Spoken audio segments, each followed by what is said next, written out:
নম্বর option কি আমাদের? Lord Clive.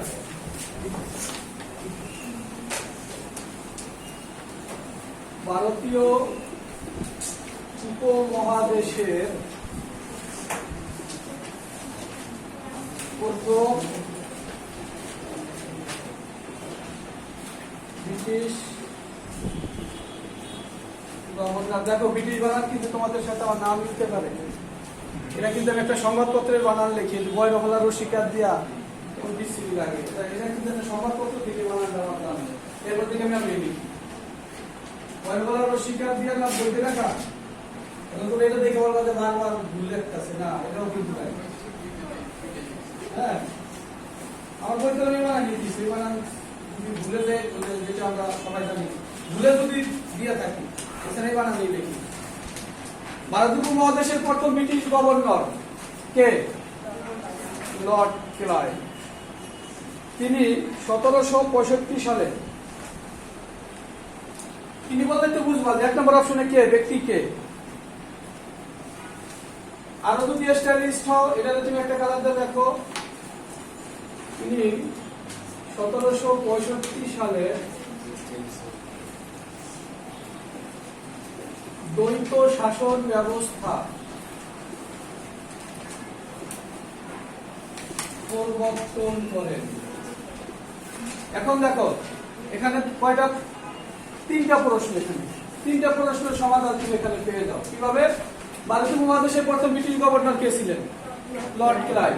তারপরে দ্বৈত শাসন ব্যবস্থা কে চালু করেন? Lord Clive. দ্বৈত শাসন ব্যবস্থা কত সালে চালু করা হয়? 1765 সালে। এই প্রশ্নগুলির অ্যান্সার মনে থাকে না কেন? এই লর্ড, গভর্নর জেনারেল, ভাইসরয়, এই কেস থাকে না? তারপর সন্তানিক দিনে কিন্তু মোটামুটি সবই কাছাকাছি, এই জন্য মনে থাকে না, ঝামেলার প্রশ্ন। আমার এখন এখান থেকে পাশ ঢাকা ভার্সিটিতে ভর্তি হওয়া, সেখানে যা এই বলো, কিন্তু সেখানে এরকম পড়া না। সেখানে তুমি একটা প্রশ্ন ধরো, যদি আসে দ্বৈত শাসন ব্যবস্থা আলোচনা করো, যদি 20 পৃষ্ঠা লিখতে পারো, তাহলে তোমার বিষয় হয়তো 20 পেজ কমপক্ষে, আর 10 পেজ দেখো মনে হয় আবার 8-9 সেকেন্ড ক্লাস কত হয়, ওই রকম যে যত লিখতে পারবা তত নাম পায়। এরপর আসো অপশন বি।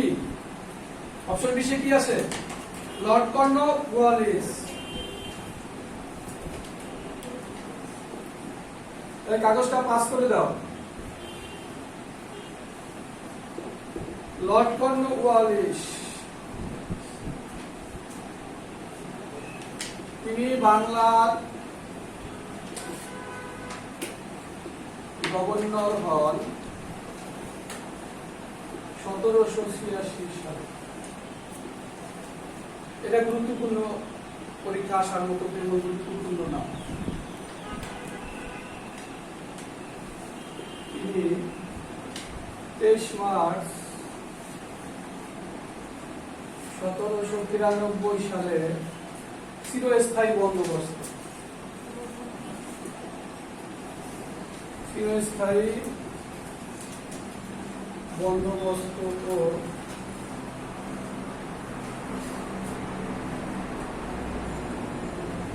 ভূমি ব্যবস্থা পরিবর্তন করে। নলেজ মিডিয়া বই যাদের কাছে আছে তাদের কাছে দেখলো যে এরকম চার্ট দেওয়া, ওই চার্ট করিয়া কি মনে থাকে? এটা আমি তো বারবার তোমাদের বলি যে মোটা বই দরকার নাই, কারণ এই নলেজ মিডিয়া ছিল 1400 পেজ, তারপরে করছি 1200, তারপরে 1000, কাটতে করবো না 650 পেজ। এই 1400 পেজ বই থাকতো, আমি তখন সাধারণ জ্ঞান 50টা আসতো। আর এতে তোমরা এখন মিরাকল করো, মিরাকলের নাম ছিল তখন কুইক রিভিউ, তখন লেকচার শিটের মতো দিতাম, লেকচার শিটের মতো মনে করো পরীক্ষার আগে দিতাম। তখন আমি অবজারভেশন করে দেখছি যে এই 1400 পেজ করে যে কটা কমন, এই যে কুইক রিভিউ দিতাম তোমার মিরাকল দিতাম এখন, সেই কটাই কমন করে। তারপরে দিতাম ওরা বললাম যে কটা টাকার লিখিয়া, কটা টাকার ফোন করে মোটা বই দিলে বেশি লাভ, ছোট বই দিলে কম লাভ, কটা টাকার লিখিয়া স্টুডেন্টদের প্যারা দিয়ে লাভ।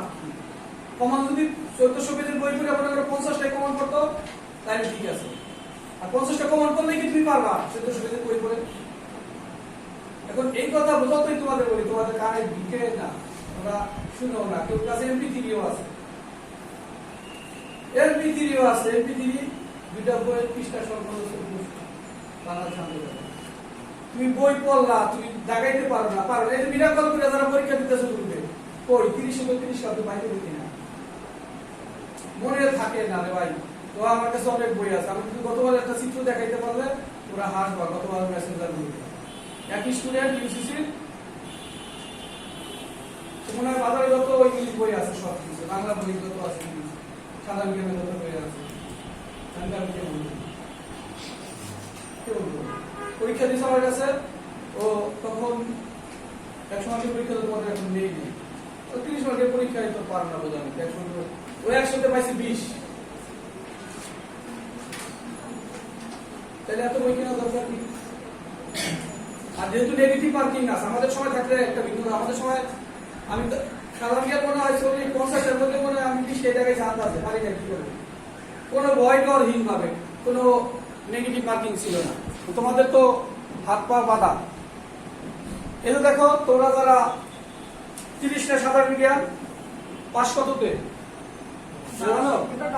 12তে পাস।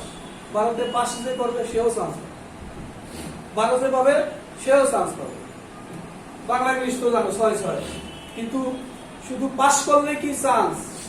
তোমার ওই যে মেধা তালিকা, তার সাবজেক্ট পাওয়ার ব্যাপার সেবার আছে না, শর্ত আছে না, ওই শর্তগুলি তুমি বাংলা ইংলিশ দিয়ে ফিল আপ করবা।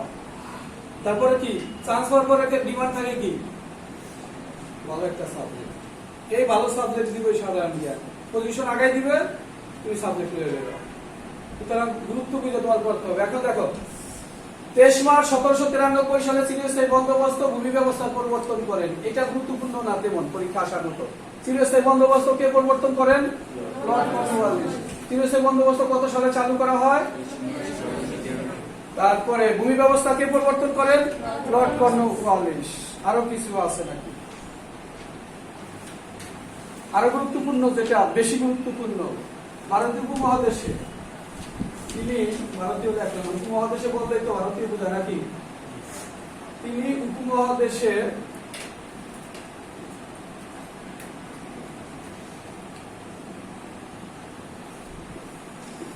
সিভিল সার্ভিস, সিভিল সার্ভিস ব্যবস্থা বুঝো? এটা কি সিভিল সার্ভিস? বিসিএস ক্যাডার, মানে যে বিসিএস ক্যাডার তো টার্গেট, যারা তোমার বিডির মাধ্যমে ঢাকা ভার্সিটিতে যাওয়া বা পাবলিক ভার্সিটিতে যাওয়া, তাদের ডাক্তার আর ইঞ্জিনিয়ার হওয়ার খুব সুযোগ নাই। টার্গেট তো এই সিভিল সার্ভিসিং। মেইন টার্গেট কোনটা? বিসিএস ক্যাডার হওয়া। এই ব্যক্তি চালু করে দিয়ে যান। তাহলে এখানে দেখো, এটা আমি বাদ দিলাম। একটা প্রশ্ন, সিভিল সার্ভিস ব্যবস্থা কে চালু করেন? Lord Cornwallis. ভূমি ব্যবস্থা চিরস্থায়ী বন্দোবস্ত কত সালে? একটা, দুইটা, তিনটা, চারটা, 4 ভাবে প্রশ্ন ঘুরে আসতে পারে। ভারত উপমহাদেশের সিভিল সার্ভিস কে চালু করেন? Lord Cornwallis. ভূমি ব্যবস্থা কে চালু করেন? Lord Cornwallis. কত সালে চালু করেন? 1793। চিরস্থায়ী বন্দোবস্ত কত? 1793। চিরস্থায়ী বন্দোবস্ত কে চালু করেন? Lord Cornwallis. তারপর আসো সি নাম্বার। তোমরা কি যে বাড়ি যাবা না?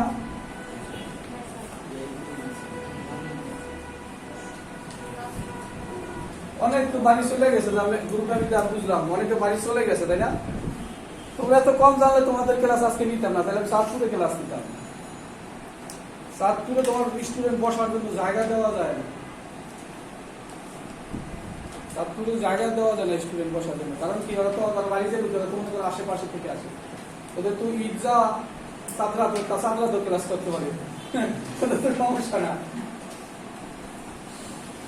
তারপরে দেখো তৃতীয়তে আছে কি? Lord Hardinge, British viceroy. এই যে দেখো তোমরা বঙ্গভঙ্গ দুইটা প্রশ্ন করো, নলেজ মিরাকলে কিন্তু সব নাই। আজকে দেখবা যে বঙ্গভঙ্গ থেকে প্রশ্ন আসলে যে 2-1 মানে যদি কপাল ঠিক আছে, যদি 2-1 হয়, এছাড়া অনেকে দাগাইতেই পারবে না, ভুলভাল দেখাবে। দেখো এটা দেখার পরে বুঝবা যে বঙ্গভঙ্গের মধ্যে কি ধরনের পেস।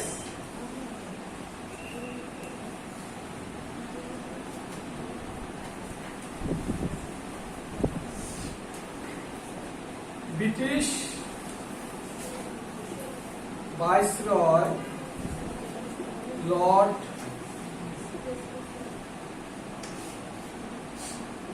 হার্ডিন্সের সুপারিশে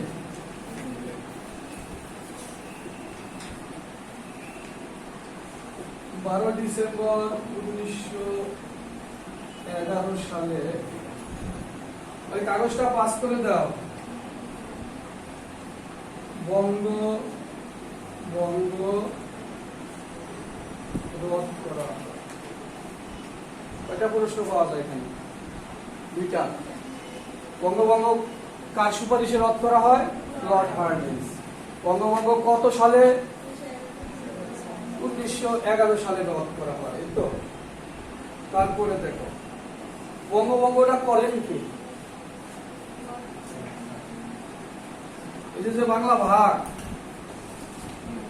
বঙ্গভঙ্গ করেন লর্ড কার্জন 1905 সালে। তাহলে এখানে আসে কয়টা? দুইটা।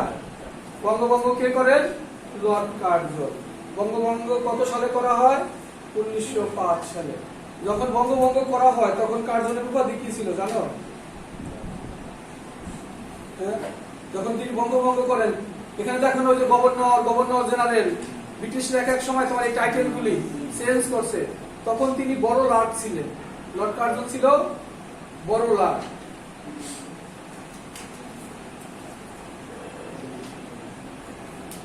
বঙ্গভঙ্গের সময়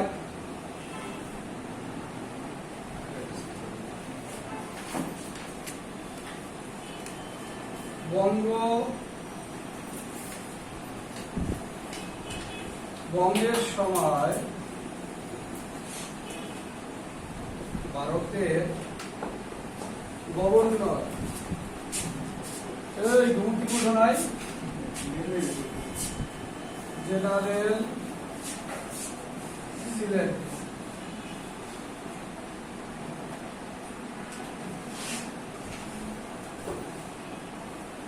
লর্ড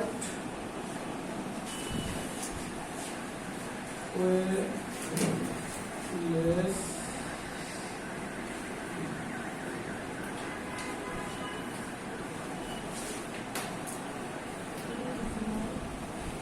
বঙ্গভঙ্গ রদ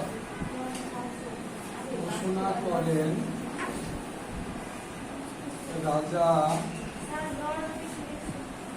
ওয়েলেসলি।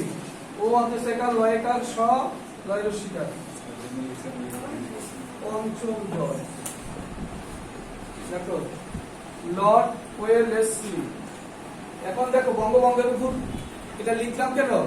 কারণ ওখানে বইতে কিন্তু সব প্রশ্ন দেওয়া হয় নাই। বঙ্গভঙ্গের একটা প্রশ্ন দেওয়া আছে, বঙ্গভঙ্গ লর্ড কার্জন করেন আর ঘোষণা করেন হলো রাজা পঞ্চম জর্জ। এই প্রশ্নটাই এই যে সর্বশেষ বিসিএসও আছে প্রশ্নটা, বঙ্গভঙ্গ রদকে ঘোষণা করেন। এখন দেখো লর্ড হার্ডিঞ্জের আরেকটা ভূমিকা আছে বাংলাদেশে, এটা কে বলতে পারবে? ঢাকা বিশ্ববিদ্যালয়। ঢাকা বিশ্ববিদ্যালয় প্রতিষ্ঠায় কোন বিধির ভূমিকা পালন করে? সেটাও তো ভালো একটা পরীক্ষা আসলো। দাবি প্রতিষ্ঠায় এটা লিখে দেওয়া হবে। দাবি প্রতিষ্ঠায় তিনি গুরুত্বপূর্ণ। গত বছর কোনটা আসলে এখান থেকে জানো? এই ঢাকা বিশ্ববিদ্যালয়ের উপর থেকে বাংলাদেশি কে ভূমিকা পালন করছে? সলিমুল্লাহ। ঢাকা বিশ্ববিদ্যালয় বলতে নবাব সলিমুল্লাহ নামে নবাব সলিমুল্লাহ ঢাকা বিশ্ববিদ্যালয়। কারণ ঢাকা বিশ্ববিদ্যালয়ের সব জমিটা দেওয়া, ঢাকা মেডিকেলের জমিটা, বুয়েটের জমিটা সব তার। এই জমিটা প্রথমত তোমার ঢাকা বিশ্ববিদ্যালয়কে দেওয়া হয়েছিল। পরে যখন বুয়েট ঢাকা মেডিকেল করার তাগিদ আসলো তখন জমি পাবে পেয়ার, পরে আবার মনে করে ভাগ করে যদিও রাষ্ট্রীয় প্রতিষ্ঠান একই তো কথা। পরে ওই বুয়েটের আলাদা দলিল করে দেওয়া হয়, ঢাকা বিশ্ববিদ্যালয় দলিল করে দেয়, ঢাকা মেডিকেলের জমিও ঢাকা বিশ্ববিদ্যালয় দলিল করে দেয়। সব দলিল করে ঢাকা বিশ্ববিদ্যালয়ের নাম বলা হয়েছিল।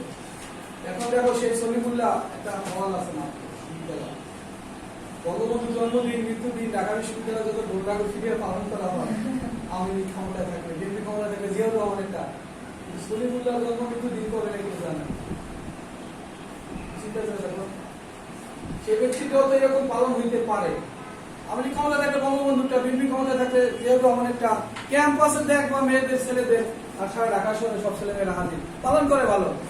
সলিমুল্লাহটা পালন করা উচিত কিনা বলো, কি তোমরা যে পালন সলিমুল্লাহটাও কি একটু গর্জিয়াস ভাবে পালন করা উচিত না? এখন দেখো ব্রিটিশ ভাইসরয় লর্ড হার্ডিঞ্জের সুপারিশে দেখো বঙ্গভঙ্গ রদ করা হয়। তাহলে এখানে আমরা দুইটা প্রশ্ন পাই যে বঙ্গভঙ্গ কার সুপারিশে বাতিল করা হয়? Lord Hardinge. কত সালে বাতিল করা হয়? 11 সালে। বঙ্গভঙ্গ করেন কে? Lord Curzon. কত সালে? 5 সালে। আরো দুইটা প্রশ্ন বের হয়।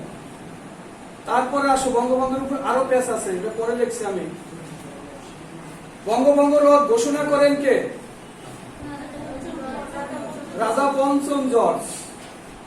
বঙ্গভঙ্গ রদ ঘোষণা করেন রাজা পঞ্চম জর্জ। এখন দেখো একজন সুপারিশ করছে, আরেকজন বাতিল ঘোষণা করছে। তারপরে ওই সময় ভারতের গভর্নর জেনারেল কে ছিলেন? Lord Wellesley. এখন তোমার তারপরে আরেকটা ভূমিকা উনি পালন করেন, সেটা কোনটা? ঢাকা বিশ্ববিদ্যালয়ের প্রতিষ্ঠা, লর্ড হার্ডিঞ্জ। এখন কয়টা হয় দেখো, 6টা আর ঢাকা বাসে 7টা। এখন এখানে যে বঙ্গভঙ্গের প্রশ্ন আসছে লর্ড হার্ডিঞ্জে দিয়া, তোমার যেহেতু লর্ড হার্ডিঞ্জের সুপারিশে হয় এই জন্য এখানে লর্ড কার্জন আর ওই তিনটা প্রশ্ন আনলাম বঙ্গভঙ্গের উপর। কেন আনলাম? কারণ প্রশ্ন আছে ধর বঙ্গভঙ্গ রদকে ঘোষণা করেন, বাতিল ঘোষণা করেন কে? রাজা পঞ্চম জর্জ। কেউ দিয়ে আসবে লর্ড কার্জন, কেউ দিয়ে আসবে ওয়েলেসলি, কেউ দিয়ে আসবে তোমার লর্ড হার্ডিঞ্জ। হার্ডিঞ্জ হলো সুপারিশ করছে। আর কেউ তো এইটাও কেউ দাগাবে যে তোমার এইভাবে আলাদা আলাদা ভাবে স্পেসিফিক না জানে, এটাও দাগানোর কিন্তু পাবলিক আছে। কারণ কি ওই সময় তিনি ছিলেন তোমার ভারতের গভর্নর জেনারেল। আর ব্যাখ্যাও আছে তোমাদের কাছে, সে গভর্নর জেনারেল ছিল, সেই তো বাতিল করছে। এখানে একটা ব্যাখ্যা না যে সেই গভর্নর জেনারেল ছিল উনি, সুপারিশ করছেন উনি, বাতিল ঘোষণা করছেন তিনি। দেখো পেশ কিভাবে। একজন ছিল গভর্নর জেনারেল, সে কিছুই করে নাই। আরেকজন কি করছেন? সুপারিশ করছেন, তিনি আবার বাতিল ঘোষণা করেন নাই, ঘোষণা করাইছে আবার রাজা পঞ্চম জর্জ। এখন দেখো এই বঙ্গভঙ্গের যে 3-4টা প্রশ্ন, যে কোনো একটা প্রশ্ন ছিল বর্তমানে পিছিয়ে চলে আসে, একেবারে মাঝে মাঝে চলে আসে। আর যদি সরাসরি আসে বঙ্গভঙ্গ কত সালে হয়, একটা বঙ্গবন্ধু বাতিল করা হয় কত সালে, এত সহজ আপনি দেয় না। 2-4টা প্রশ্ন মনে করো সহজ সহজ 2-4টা প্রশ্নটা আমাদের দিবেই। আর তোমার আইসিটি প্রিপারেশন দেয় তোমার কমপক্ষে 4-5টা প্রশ্ন থেকে সাধারণ জ্ঞানের মধ্যে আইসিটি দিয়ে দেবে। ওই যে সার্কুলারে যে দিছে যে তোমার ডিবিটে আইসিটি অঙ্ক দেওয়ার সম্ভাবনা খুব কম। আর যে অঙ্ক দিবে ডিবিটি স্টুডেন্ট অ্যাপ্লাই করবে। কিন্তু আইসিটি তো সায়েন্স আর্টস কমার্স একই কথা। কিন্তু ডিবিটিও কিন্তু আইসিটি প্রশ্ন মাঝে মাঝে দেখবেন তোমার পরীক্ষা কিন্তু আইসিটি প্রশ্ন। হ্যাঁ, আইসিটি প্রশ্ন কিন্তু তোমার সাধারণ জ্ঞানের মধ্যে দিবে। সাধারণ জ্ঞানের মধ্যে কিন্তু বাংলাও দিতে পারে। বাংলা কেমন? শেষের কবিতা কে লিখেছে? রবীন্দ্রনাথ কত সালে নোবেল পুরস্কার পায়, সেটা তুমি বলবো সাধারণ জ্ঞানের মধ্যে আছে। এছাড়াও আসতে পারে যে তোমার একটা গ্রন্থের নাম দিয়ে বললো এই বইটি কার লেখা, বাংলা থেকে, সেটাও দিতে পারে। এই পার্থক্য ভাই আর দরকার নাই। এটা হলো কি, এই যে দায়িত্ব নিতে গিয়া ব্রিটিশরা তোমার এক একজন এক এক সময় এই উপাধি এগুলি চেঞ্জ করছে। যেমন ওই যে লর্ড কার্জন, তিনি যখন বঙ্গভঙ্গ করেন তখন তার উপাধি ছিল বড়লা। বুঝতে পারছো? এই পার্থক্য প্রশ্ন দিব না, এগুলি নিয়ে বৈশা বৈশা সমান নষ্ট করে না যে গভর্নর জেনারেল কি, ভাইসরয় কি, তাহলে মাথা শেষ। সিম্পল তুমি দেখো এর উপর কিন্তু আরো ইনফরমেশন আছে, এগুলি আমি রাখি নাই, মাসে গেলে যা দরকার এগুলি পড়তে যায় দেখো খালি পেস লাগে, পেস লাগবে না, পেস লাগে। এই বঙ্গভঙ্গের উপর প্রশ্ন মনে করো আমি যদি নেই তোমাদের বাতিল ঘোষণা করেন কে? পঞ্চম জর্জ না দিয়া কেউ কেউ দিবা লর্ড হার্ডিঞ্জ, কেউ দিবা, কারণ ওই যে বইতে পড়ছো, বইতে তো অনেক ইনফরমেশন পড়ছো, বিচ্ছিন্ন ভাবে অনেক ইনফরমেশন পড়ছো তোমরা।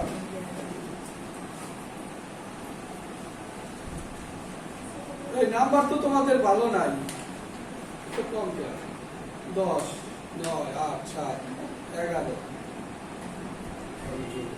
11 কয়জন? একজন, দুইজন, ব্যবস্থা কেন? 11 কে পাইছে দেখি? আত্মীয়া কে? বিক্রিয়া। তোমাদের ছেলেদের অবস্থা এরকম কে? এই ছেলেরা তোমরা পরীক্ষা দাও দেখি, আমার পরীক্ষা দাও কয়জন দেখি, তো হাতে দেখি এখানে কয়জন আছে। তুমি কোন নাম কি? তুমি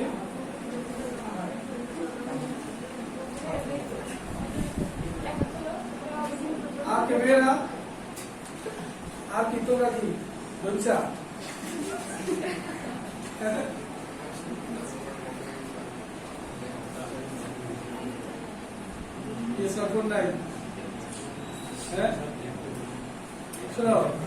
পরীক্ষা মানে কি? তোমাকে প্রিপারেশন, পরীক্ষা দিয়ে তুমি সব মার্ক পাও এরকম? এই যদি গ্রুপে পরীক্ষা দেয় যারা, তারা কি ফুল মার্কস পায় না? সেখানে দেখবো বইয়ের বাহিরে অনেক নতুন নতুন প্রশ্ন আসে না? তোমার কাছে ইনফরমেশনটা পৌঁছে দেওয়া, তুমি ধারণ করো, আমি কি মুখস্থ করে দিব?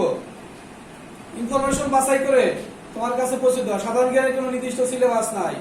কালকে এক বলতে যোগাযোগ করছে, সে ফেসবুক থেকে শুধু সাধারণ জ্ঞান দেয়।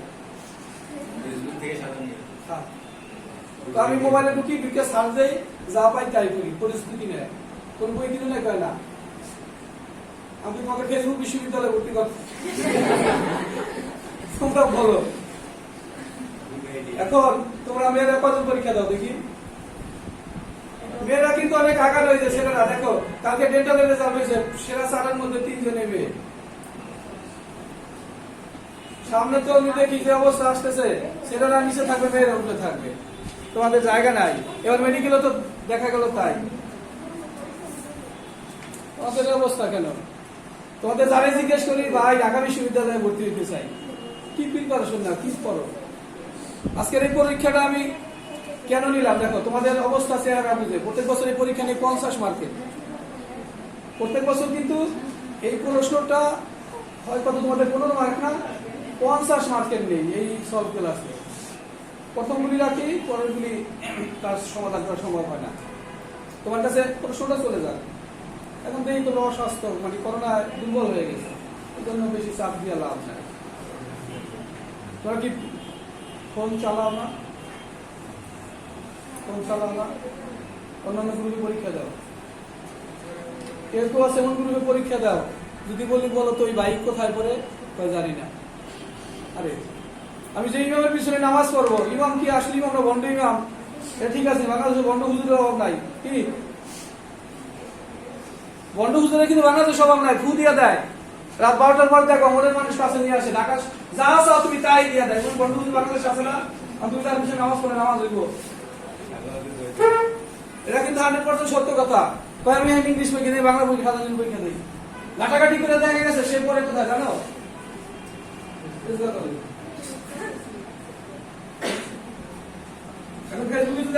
অক্সফোর্ড বিশ্ববিদ্যালয়, আমার অক্সফোর্ড বিশ্ববিদ্যালয়, তুমিও যদি লেখা অক্সফোর্ড বিশ্ববিদ্যালয়, তার বোঝার সুযোগ আছে। নতুন একদম পারে তো তোমার একদম ক্রাশ হয়ে যাবে, আমার অক্সফোর্ড বিশ্ববিদ্যালয় স্টুডেন্ট পাওয়া গেছে। তোমরা এই কাজ করো। অ্যাডমিশন টেস্ট তোমার আলাদা জিনিস, চান্স পাওয়া তোমাদের যে হারে ক্লাস, যারা জিজ্ঞেস করি সেই ক্লাস এই বছর এ প্লাস সমস্ত বন্ধ হয়ে যাবে, সেই মাইনাস সবগুলো চেঞ্জ করে দেবো। এ প্লাস মাইনাস যাতে না হয়। তোমরা যে পড়ো মানে ওই পড়া দিয়া অ্যাডমিশন টেস্ট পাওয়া যায়। অ্যাডমিশন টেস্ট তোমার একেবারে কি কয়, জীবন জোয়ার বিলিয়ে দাও।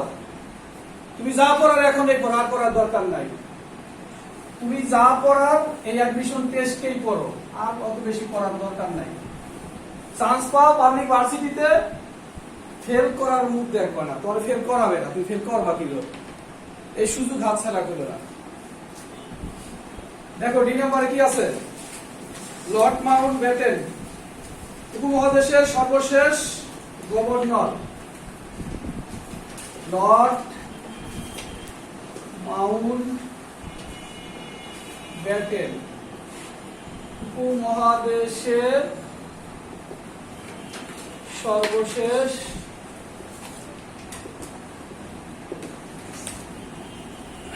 গভর্নর, তার সময়ে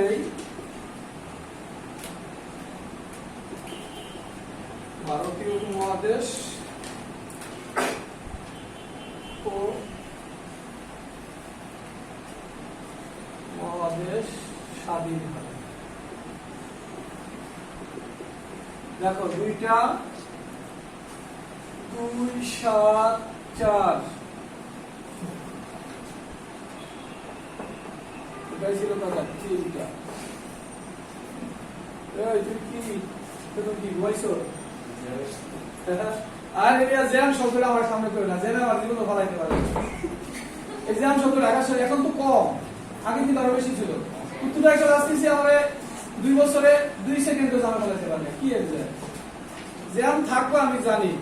আজকে টার্গেট আছে 7:30টায়, ভাই এটা আসলে একটা বাসা থেকে 30 মিনিট লাগে, তাও আমি 7:30টায় আসতে পারবো। লোকেশনে দিয়ে বসে থাকো। এখন দেখো তোমার কয়টা প্রশ্ন হয়? 9 আর 7 কত? 16। এইভাবে কি বইতে লেখা আছে যে তোমার কনফিউজ দূর হবে? বইতে এইভাবে লেখা আছে প্রশ্ন। এইভাবে যদি কম্পেয়ার করে তোমার বই সাজানো থাকতো তাহলে আর তোমার ভর্তি কোচিং করা লাগবে না, পিছানো লাগবে না। বুঝে লেখা আছে এইভাবে। এই যে তোমার কি বলে বঙ্গভঙ্গ পড়তে মারবো আমি কনফিউজ হয়ে যাই। বঙ্গভঙ্গ পড়তে যে মারবো আমি নিজেই কনফিউজ হয়ে যাই। তোমরা হওয়া না কি করবা? একজনের সুপারিশ করে, একজনের গভর্নর ছিল সে কিছু করে নাই, আবার যে সুপারিশ করছে সে ঘোষণা দেয় না, অন্যজনের ঘোষণা দিছে। প্রশ্ন তো তোমার যে কোনো একটা ইস্যু থেকে চলে আসবে। এখন এইভাবে যদি পড়তে পারো তুমি দেখবা যে তোমার এই জটিল বিষয়গুলি। এখন এখানে আমি একটা সাইড টানার চেষ্টা করছি তোমার লেকচার 14 থেকে কিছু প্রশ্ন নিয়ে। তোমার সব লেকচার বা সব সাধারণ জ্ঞানের মধ্যে এরকম কিছু কিছু আছে না? সব সাধারণ জ্ঞানের মধ্যে তো এরকম তোমার জটিলতা আছে না? আর তোমাকে কি বোল্ড আউট করার জন্য অনেক কঠিন কিছু লাগে? কঠিন কিছু লাগে না তো? কারণ তোর পরীক্ষা দিবে 40-50,000। ব্রাজিল তো এবার বিশ্বকাপ জিতেছি, এটাই জানি না 40,000-এর মধ্যে মনে করো 50,000। আউট করার জন্য কিছু লাগে না, সহজ। 1 নাম্বার শেষ, লেখা শেষ। এইভাবে যদি পড়তে পারো, আরো তোমাদের ক্লাস আরো আগ্রহ করে নেই না কেন জানো? আজকে সত্য কথা বলি, তাই শোনো, তোমাদের ক্লাস আরো 2-4টা দিন নেই না কেন? তোমাদের সব ইনফরমেশন ডাটা কিন্তু আগে কালেকশন করছি, সবার ডাটা কালেকশন করছি আগেই। যে তোমরা কতটুকু ইন্টারেস্ট, খালি মুখে মুখে চাই ঢাকা বিশ্ববিদ্যালয়ে, সব ডাটা কালেকশন করছি। কেমন কালেকশন করছি বলো? মেসেঞ্জার, ফেসবুক তো আছেই। তারপরে তোমার যারা ক্লাস নিছে এখন পর্যন্ত তাদের কাছে কি ইনফরমেশন নিছে, আর তোমাদের ইনফরমেশন কোচিং আছে। এখন তোমরা মুখে মুখে খালি ইন্টারেস্ট, পরিশ্রম করতে রাজি না। পরিশ্রম করো কোথায়? ফেসবুকে, মোবাইলের মধ্যে। এই যে ঢুকো, 2 পায়ের সিপায় মাথা দিয়া সময় নষ্ট করে ফেলো পড়ালেখা বাদ দিয়া।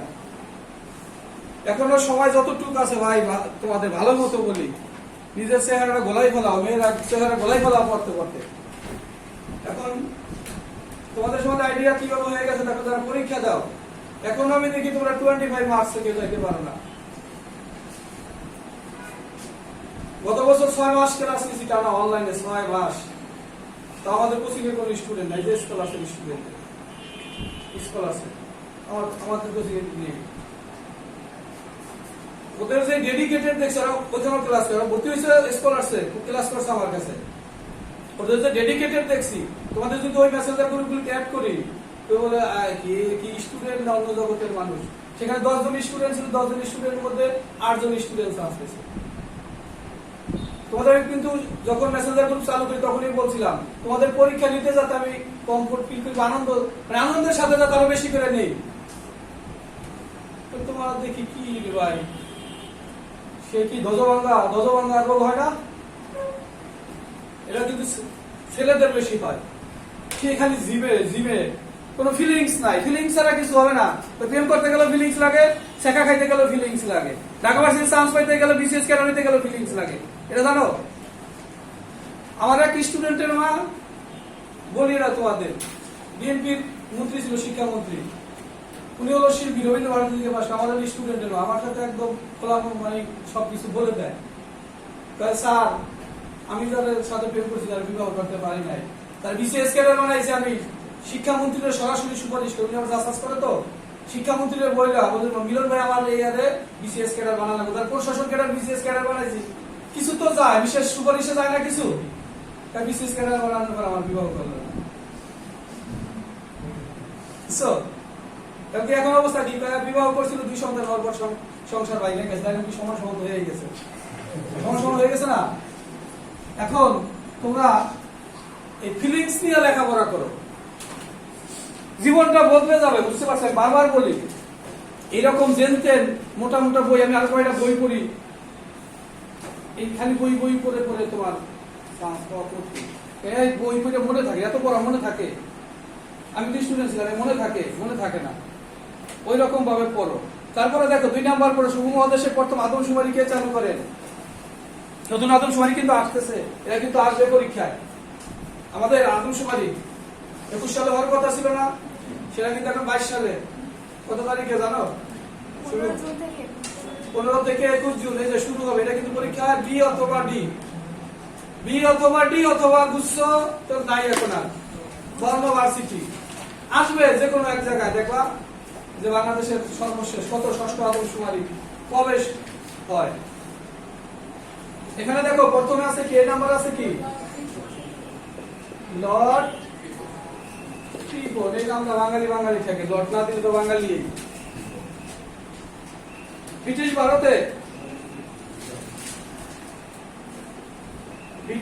ভারতে প্রথম আদমশুমারি বর্তমান নাম কি বলো? জনশুমারি চালু করেন তিনি, লিখলাম আর লর্ড ট্রিপন লিখলাম না, তিনি 1872 সালে।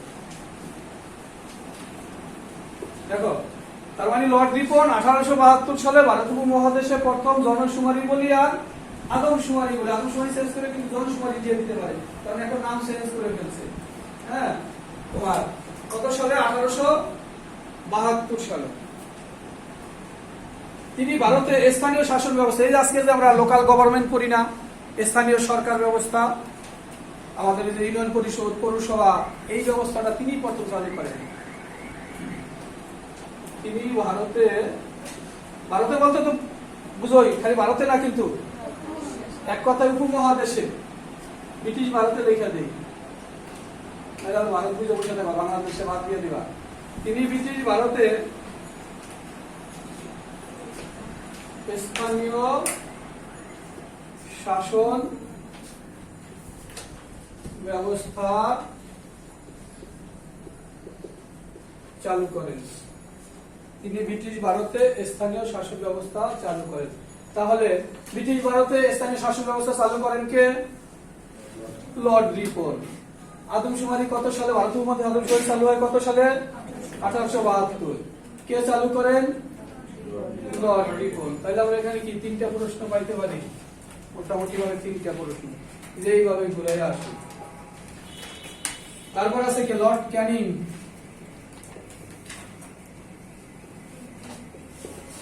লর্ড ক্যানিং কি করছে দেখো, উপমহাদেশের প্রথম ভাইসরয় বা রাজপ্রতিনিধি ছিলেন লর্ড ক্যানিং।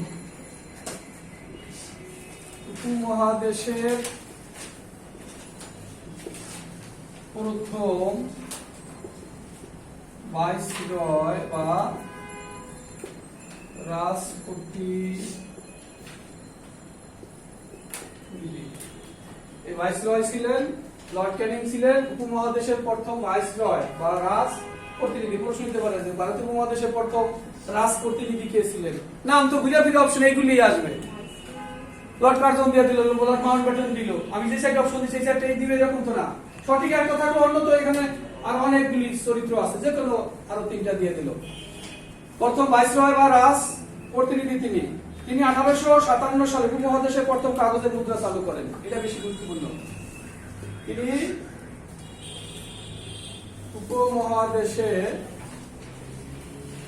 উপমহাদেশে প্রথম কাগজের মুদ্রা চালু করেন 1857 সালে।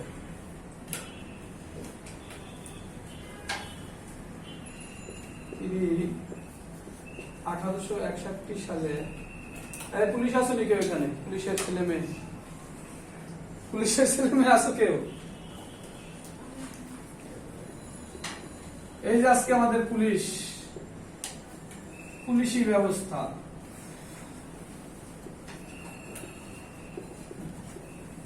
এই হয়ে গেল পুলিশ বাংলাদেশে। পুলিশ কিন্তু বাংলাদেশের সেকেন্ড গভর্নমেন্ট, এটা জানো? কারণ কি, রুট লেভেল পর্যন্ত দায়িত্ব পালন করে কে? পুলিশ। সেনাবাহিনী কিন্তু সেখানে যায় না, বিডিআর যায় না। আমাদের বাংলাদেশে একজন পুলিশের এসআই যে সম্পদ, যদি পুলিশ সব ধরতে যায়, মানে যারা অফিসার লেভেল ধরতে যায় সম্পত্তি দুর্নীতি, তাহলে মনে করো সব জিরো হয়ে যাবে। কোন পুলিশের হয়তো ব্যতিক্রম তো 2-4 জন থাকেই, ধরো হাজারে 1-2 জন তো ভালো ঘুষখানা আছে। তাহলে দেখো অফিসার যদি 1 লাখ অফিসার থাকে, 100 অফিসার পাওয়া কিনা? হ্যাঁ,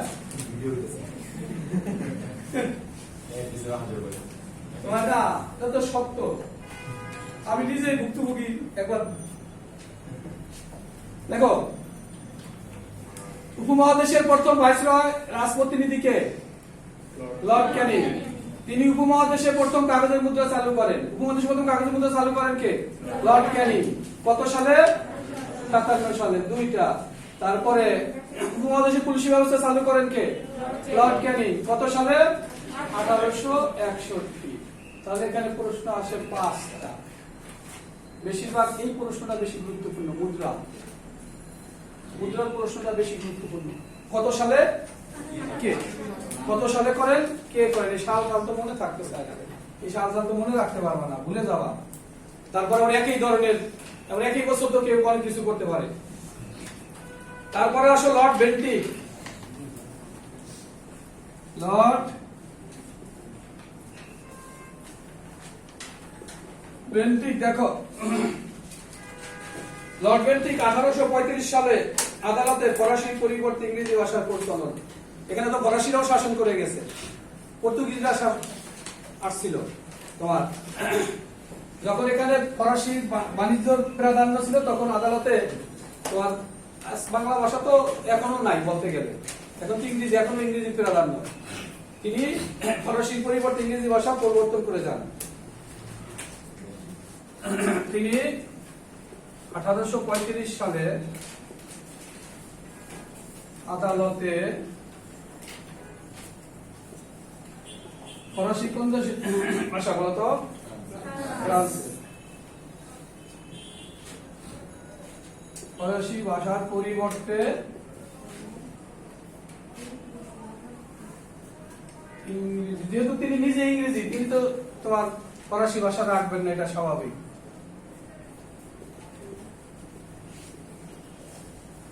ইংরেজি ভাষা চালু করেন তিনি 1835 সালে আদালতে ফরাসি ভাষার পরিবর্তে ইংরেজি ভাষা চালু করেন। তিনি 1829 সালে সতীদাহ প্রথা বিলোপ করেন। তিনি 1829 সালে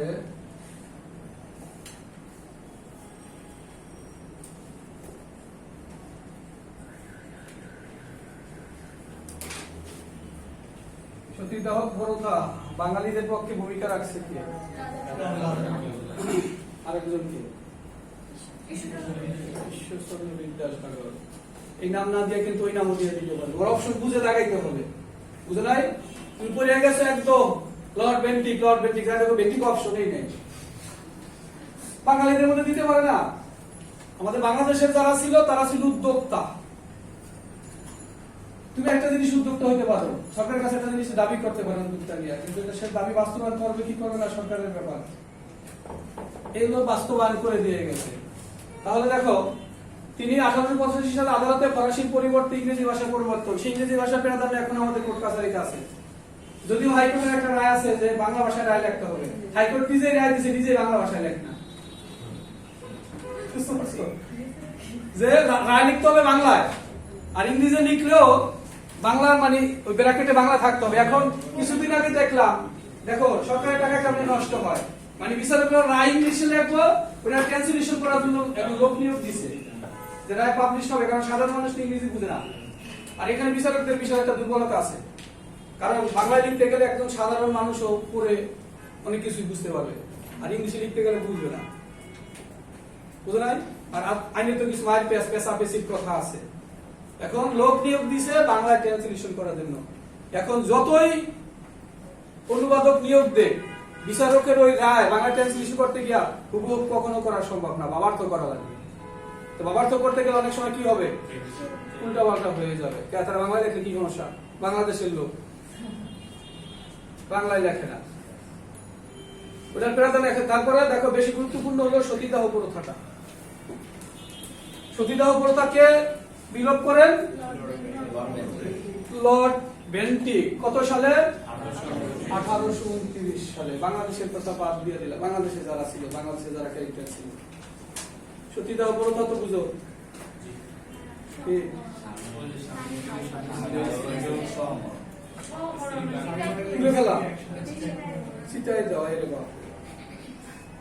নারী জীবন আমার কাছে মাঝে মাঝে অদ্ভুত মনে হয়, সত্যি কথা। আমি চিন্তা করি এখনো যে এই যে ভাই বোন সম্পর্ক কি করার, যে আমার এক বোন মারা গেছে, দেখো তার কবর যদি বলে যায় দেখো সেই সুযোগ হলে,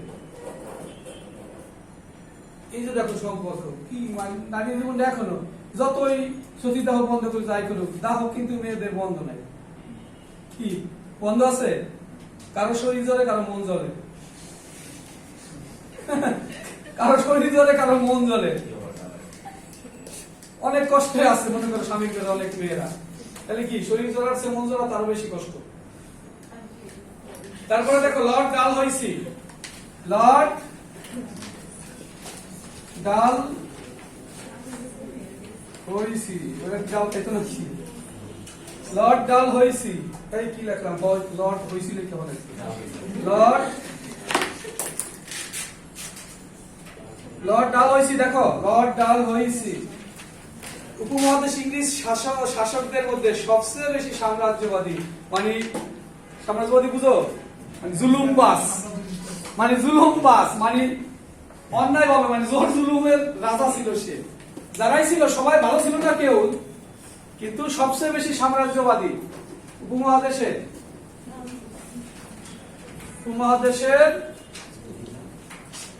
সবচেয়ে বেশি সাম্রাজ্যবাদী শাসক কে? লর্ড ডালহৌসি। তবে ভালো একটা কাজ করে দিয়ে গেছে, তোমরা যারা ট্রেনে যাবা সেই ব্যবস্থাটা তার চালু করা। তিনি ভারতীয় উপমহাদেশে 1853 সালে রেল যোগাযোগ চালু করেন। এই সব প্রশ্ন যদি তুমি এভাবে না পড়ো, ওই বইতে, মোটা বইতে তো এগুলো তো কয়েকটা প্রশ্ন দিচ্ছি মাত্র, নলেজ ভিডিওর মধ্যে দেখো চার ধরে দিয়ে দিচ্ছি, সমস্যা নাই। তো কম্পিউটারে আছে, রেডি করে আছে, তোমার চার ধরে বইতে বসাই দিলাম। বই যারা লেখে মনে করো মোটামুটি বই লেখা সহজ, মানে বিভিন্ন জায়গা থেকে কালেকশন করে সাজাই দিয়ে দিল, কিন্তু পাঠক যারা পড়বো এটা পড়ে মনে রাখা এত সোজা না। আর তোমাদের যে অভিজ্ঞতা, এখানে এর মধ্যে কোন টুক করবা কোন টুক করবা না, এটা তো এখনো তোমরা অনেক নিয়োগ করতে থাকে। দেখো তোমাদের আর একটু জানান দেই, পুরাতন যে মেসেঞ্জার গ্রুপটা, সেখানে তোমাদের এক ভাই বিসিএস এর একটা কিছু সাধারণ জ্ঞান সাম্প্রতিক দিচ্ছে, দেখছো না? ওটা বিসিএস এর জন্য ঠিক আছে, তোমাদের জন্য ঠিক নেই। আর ওটা যে তৈরি করছে তার বয়স তোমার চেয়ে বেশি কিছু না, আমি তো চিনি। মনে করো যা পাইছে পথে প্রান্তরে সবাই দিয়ে দিচ্ছে। বিসিএস এর জন্য ঠিক আছে, বিসিএস অনেক সময় উল্টাপাল্টা প্রশ্ন আসে। বিশেষ এই সময় এরকম প্রশ্ন ছিল আছে, বাংলাদেশ স্যানিটারি ল্যাট্রিনের সংখ্যা কত? কারণ সরকার তো ওইগুলি কাজ করে, সরকারের তো হিসাব আছে। তোমার দেখো এই যে শেখ হাসিনা ঘর দিতেছে না, এ পর্যন্ত কতজনকে ঘর দিচ্ছে এই প্রশ্ন বিসিএস চলে আসতে পারে, কিন্তু অ্যাডমিশন টেস্টের জন্য না। ওইখানেও যে সব যা দিছে আমি সবটা দেখে দেখলাম যে কয়টা প্রশ্ন হবে আমি জানি না, আপনার 50টার মধ্যে 50টার মধ্যে মনে হয় 5টা তোমার জন্য দরকার আর একটা তোমার জন্য দরকার। এখন জানতে হবে, দেখো আমি তোমাদের বাজেটের পরের কুইটিভিতে বাজেট দিব। বাজেটের হলো এইরকম একটা বই, এইরকম একটা বই সরকার বাজেট ঘোষণা করে, আমি তোমাদের সর্বোচ্চ 10 থেকে 15টা প্রশ্ন দেব। যদি বাজার থেকে আসে ওই 10 থেকে 15টা না আসলে আসবে না। এখন এই যে মনে করো এমন আমার কাছে বই একটা বই আছে সাধারণ জ্ঞানের সাম্প্রতিক, যে এই বছর কোরবানির ছাগলের কোরবানিতে গরু ছাগলের চামড়ার দাম কত ছিল? হ্যাঁ তুমি আমারে বলো, এটাও একটা প্রকাশনা সাধারণ জ্ঞানের। এই বছর কোরবানিতে গরু ছাগলের চামড়ার দাম কত ছিল? জীবনে পরীক্ষা আসবে আমাকে বলো তো, সাধারণ জ্ঞানে জবাব করছে, তা সেটাও তো কোনো রাইটার লেখা দিছে। পরে আমি ফোন দিছিলাম কি ভাই এটা কি দিছেন, আমার মানে আমি ধরে রাখতে কি ভাই আমার কাছ থেকে বই এসে নিয়ে যান, কেমন লিখতে হয় কি দিতে হয়, গুরুত্বপূর্ণ প্রশ্ন দিলেও কিন্তু অনেক কিছু দেওয়া যায়। ভাই আমরা নতুন তো পেপারে যা পাইছি তাই দিচ্ছি। এখন তোমাদের ওই যে ইফতির অবস্থা হয়েছে ওই রকম, ইফতির পোস্ট করছে, ইফতির অবস্থা হয়েছে ওই রকম, যা পাও তাই পড়তে পারো, কেউ চ্যালেঞ্জ নেও। কেউ যদি চ্যালেঞ্জ নিতে চাও ঢাকা বিশ্ববিদ্যালয়ের চান্স একেবারে 100% দিয়ে দিব। কেউ চ্যালেঞ্জ নিতে পারবা সে সাহস আছে কারো মুখে, কেউ নিতে পারবা না, তুই পড়তে পারবা। দেখো এখানে গুরুত্বপূর্ণ প্রশ্ন কিন্তু এইটা, উপমহাদেশে প্রথম রেল যোগাযোগ চালু করেন কে?